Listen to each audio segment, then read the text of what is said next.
Hello दोस्तों, आप सभी का स्वागत है आपके अपने YouTube channel MKS teaching point में। साथियों, बात करेंगे Madhya Pradesh BEd versus DEd मुद्दे को लेकर के। हाई कोर्ट फाइनल बहस के बाद फाइनली जो है ऑर्डर रिजर्व हो चुका है। एक मैराथन बहस देखने को मिली है। कल की मैराथन बहस को लेकर के जो निष्कर्ष की स्थितियां हैं उस पर बात करेंगे और क्या क्या निष्कर्ष निकल कर आ रहा है बहस के बारे में वो भी आपको अवगत कराएंगे। तुलनात्मक चार्ट को लेकर के क्या निष्कर्ष निकला है और क्या कुछ आर्गुमेंट कोर्ट के सामने रखे गए हैं, उन सभी महत्वपूर्ण तथ्यों पर इस वीडियो के माध्यम से विस्तार पूर्वक चर्चा करेंगे। और साथ ही कल की जो सुनवाई हुई है उसको कहीं ना कहीं आज के समाचार पत्रों ने प्रमुखता से स्थान दिया है और क्या कुछ शीर्षक दिए हैं, क्या कुछ स्थितियां स्पष्ट की हैं, वो भी यहाँ पर हम आपको अवगत कराने वाले हैं। तो साथियों, निवेदन रहेगा वीडियो को शेयर जरूर कीजिएगा और चैनल को जरूर सब्सक्राइब कीजिएगा, जिससे सारी महत्वपूर्ण जानकारियाँ आपको चैनल के माध्यम से आसानी से प्राप्त होती रहे। चलिए साथियों, हम सर्वप्रथम जानते हैं कि आज के समाचार पत्रों ने जो आपकी फाइनल बहस है उसके बारे में क्या कुछ निष्कर्ष प्रकाशित किया है। साथियों, सबसे पहले यहाँ पर अगर आप देखेंगे लिखा गया है प्राथमिक शिक्षकों की भर्ती मामले में फैसला सुरक्षित। मध्य प्रदेश हाई कोर्ट ने प्राथमिक शिक्षक के पद पर बीएड डिग्री धारकों को नियुक्त देने संबंधी मामले में अपना फैसला सुरक्षित कर लिया है।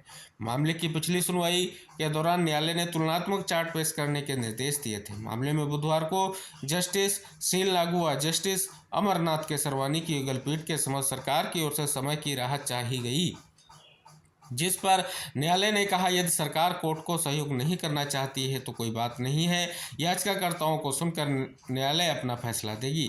जिसके बाद महाधिवक्ता ने पक्ष रखा और न्यायालय ने अपना फैसला सुरक्षित कर लिया। उल्लेखनीय है कि सैकड़ों डीएलएड छात्रों की ओर से मध्य प्रदेश हाईकोर्ट में याचिका दायर कर प्राथमिक शिक्षक के पद पर बीएड डिग्री धारकों को नियुक्त देने को चुनौती दी, जिनकी ओर से कहा गया कि सुप्रीम कोर्ट ने 8 नवंबर 2023 को प्राथमिक शिक्षक के पद पर नियुक्त के लिए बीएड डिग्रीधारी को अयोग्य घोषित किया था। इस फैसले के स्पष्टीकरण के लिए मध्य प्रदेश सरकार ने सुप्रीम कोर्ट पुनर्विचार याचिका दायर की थी, जबकि राज्य सरकार ने शपथ पत्र दाखिल कर बताया था कि प्राथमिक शिक्षकों की कुल 21,962 नियुक्तियों में से 11,583 बीएड अभ्यर्थी हैं। शेष पर डीएलएड उम्मीदवारों से भरे गए हैं। सुप्रीम कोर्ट के आदेश के बाद प्रतीक्षा सूची में से 284 बीएड डिग्री वाले अभ्यर्थियों की नियुक्त किया गया है।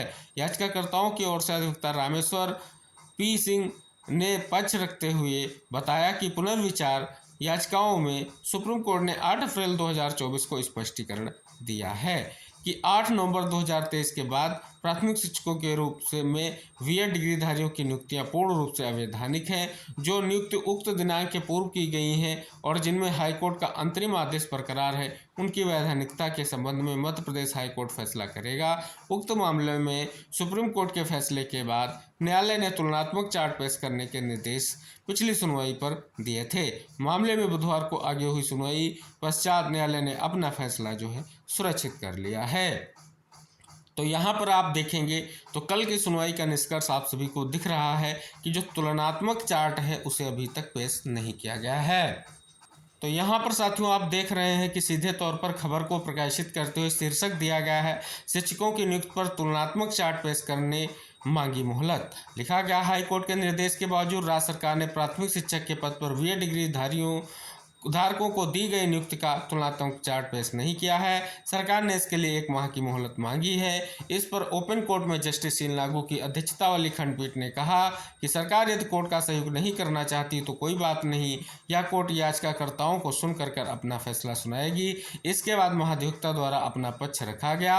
मामले में करीब 2.5 घंटे बहस चली। सुनवाई के बाद कोर्ट ने अपना फैसला जो है सुरक्षित रख लिया है। बात कर ले पिछली सुनवाई के दौरान सुप्रीम कोर्ट के फैसले के बाद मध्य प्रदेश हाई कोर्ट ने राज्य सरकार को निर्देश दिए थे कि प्राथमिक शिक्षक के पद पर जिन बीएड डिग्री धारकों को नियुक्ति दी है उनका तुलनात्मक चार्ट पेश करो। दरअसल सैकड़ों डीएलएड छात्रों की ओर से मध्य प्रदेश हाई कोर्ट में याचिका दायर कर प्राथमिक शिक्षक के पद पर बीएड डिग्री धारकों को नियुक्ति देने को चुनौती दी गई थी। याचिकाकर्ताओं की ओर से अधिवक्ता रामेश्वर सिंह ठाकुर ने बताया कि सुप्रीम कोर्ट ने 8 नवंबर 2023 को प्राथमिक शिक्षक के पद पर नियुक्त के लिए बीएड डिग्रीधारियों को अयोग्य घोषित किया था। इस फैसले के स्पष्टीकरण के लिए मध्य प्रदेश सरकार ने सुप्रीम कोर्ट पुनर्विचार याचिका दायर की थी। उन्होंने बताया कि राज्य सरकार ने अपना शपथ पत्र दाखिल कर बताया था कि प्राथमिक शिक्षकों की कुल 21,962 नियुक्तियों में से 11,583 बीएड अभ्यर्थी हैं।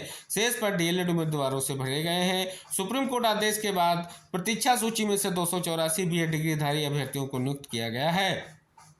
हाई कोर्ट यह भी बताया गया कि राजस्थान उच्च न्यायालय ने एनसीटी की अधिसूचना को असंवैधानिक घोषित कर दिया है, जिसमें प्राथमिक शिक्षक भर्ती में बीएड डिग्री धारकों को पात्र माना गया है। सुप्रीम कोर्ट ने भी राजस्थान हाई कोर्ट के फैसले को वैध करार दिया है।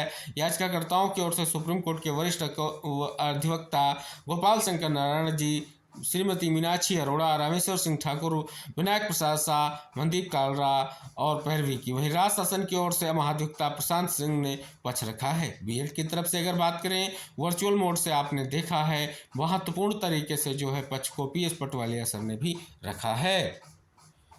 यहाँ पर साथियों देखेंगे तो स्पष्ट रूप से एक और शीर्षक दिया गया है कि हाई कोर्ट ने राज्य सरकार से पूछा कि बीएड डिग्री धारकों को दी गई नियुक्ति का तुलनात्मक चार्ट पेश क्यों नहीं किया। सरकार ने हाई कोर्ट से 1 माह की मोहलत मांगी। तो आप यहाँ पर देख रहे हैं कि इस खबर के साथ भी स्पष्ट रूप से कहीं ना कहीं वही सारी चीज़ें निर्गत की गई हैं या निर्देशित की गई हैं जो कहीं ना कहीं कल की सुनवाई की स्पष्टीकरण को स्पष्ट करती हैं। यहाँ पर साथियों भी शीर्षक दिया गया है, प्राथमिक शिक्षकों की भर्ती मामले में फैसला सुरक्षित, बीएड डिग्रीधारियों को नियुक्ति देने का मामला। साथियों यहाँ केस के स्टेटस में भी अगर आप देखेंगे तो स्टेटस चेंज हो चुका है, लिखा गया हेड एंड रिजर्व्ड, यानी कहीं ना कहीं देख रहे हैं एक महत्वपूर्ण चीज़ आप देखने को मिल रही है। एक लंबे अरसे की सुनवाई के बाद जो है अंततः जो है ऑर्डर रिजर्व हो चुका है।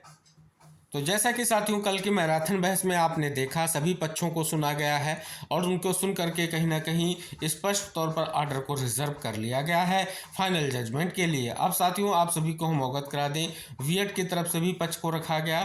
चयनित बीएड के लिए कहीं ना कहीं सरकार ने पूरा प्रयास किया और कल जो है तुलनात्मक चार्ट भी नहीं पेश हुआ, लेकिन साथियों कोर्ट का सख्त रुख देखने को मिला और कहीं ना कहीं ये अंतिम मौका है, क्योंकि साथियों आप सभी को पता है ऑर्डर रिजर्व हो चुका है। अगर तुलनात्मक चार्ट नहीं पेश होगा तो याचिकाकर्ताओं की तरफ से जो आर्गुमेंट हुए हैं, चाहे वो बीएड की तरफ से हो चाहे डीएड की तरफ से हो, उस बिहाफ पर कहीं ना कहीं फैसला किया जाएगा। कहीं ना कहीं कोर्ट ने ये स्पष्ट कर दिया है। तो साथियों कहीं ना कहीं ये एक आखिरी मौका दिया गया है सरकार को कि बीएड डिग्रीधारियों की जो नियुक्ति की गई है उनका तुलनात्मक चार्ट जो है पेश किया जाए, जिससे कहीं ना कहीं एक महत्वपूर्ण निष्कर्ष इस केस का निकल कर आ सके। तो ये सारी चीज़ें साथियों स्पष्ट हो रही हैं जो खबर के माध्यम से स्पष्ट की गई हैं। शेष चीज़ें आपने देखी है, ये कहीं ना कहीं स्पष्ट रूप से डीएड अभ्यर्थियों की तरफ से पूरी तरीके से जो क्लेरिफिकेशन का आदेश आया है उसको डिफाइन करते हुए और स्पष्ट तौर पर कोर्ट को अवगत कराया गया है कि कहीं ना कहीं जो मामले सुप्रीम कोर्ट के क्लेरिफिकेशन याचिका के निस्तारण के बाद अगर किसी न्यायालय के अधीन थे तो कहीं ना कहीं उनका फैसला उन्हीं न्यायालय के अधीन होगा। जैसे सुप्रीम कोर्ट में अगर केस था और जो भर्ती प्रक्रिया स्टार्ट हुई थी, अगर वो उस जो है कहीं ना कहीं भर्ती प्रक्रिया न्यायालय के अंतिम फैसले के अधीन हुई है तो कहीं ना कहीं उसकी स्थिति बिल्कुल स्पष्ट क्लियर है कि उस पर जो है कहीं ना कहीं जो प्रोस्पेक्टिव नेचर है वो जो है क्लेरिफिकेशन का लागू नहीं होगा।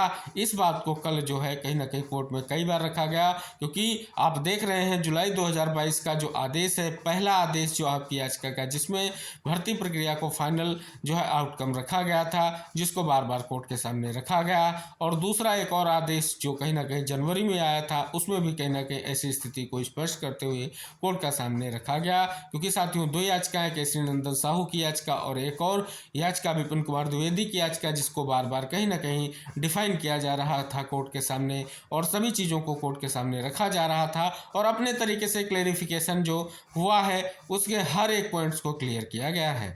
तो साथियों अब अंतिम फैसले की स्थितियों को लेकर के कहीं ना कहीं सरकार की तरफ से तुलनात्मक चार्ट पेश करना है और उसके बाद जो है साथियों आप सभी लोगों के लिए कहीं ना कहीं स्थितियाँ यही हैं कि अब जो है अंतिम फैसले की और आप सभी का रुख उन्मुख हो चुका है। क्योंकि साथियों ऑर्डर रिजर्व होने का अर्थ यही है कि अब कोई भी कहीं ना कहीं आगे सुनवाई नहीं होगी, जो भी फैसला होगा वो कोर्ट के माध्यम से देखने को मिलेगा। उम्मीद है एक महत्वपूर्ण फैसला देखने को मिलेगा। जिस उद्देश्य से क्लेरिफिकेशन लगाया गया, क्या क्लेरिफिकेशन का निष्कर्ष निकलेगा, ये बहुत ही महत्वपूर्ण हो जाता है। तो साथियों ये कुछ महत्वपूर्ण सूचनाएं थी जिनको हमने वीडियो के माध्यम से आपको अवगत कराया है। निवेदन करेंगे सभी साथियों को शेयर करके चैनल को सब्सक्राइब करें। अभी साथियों आपकी कल की सुनवाई का ऑर्डर नहीं निकल कर आया है।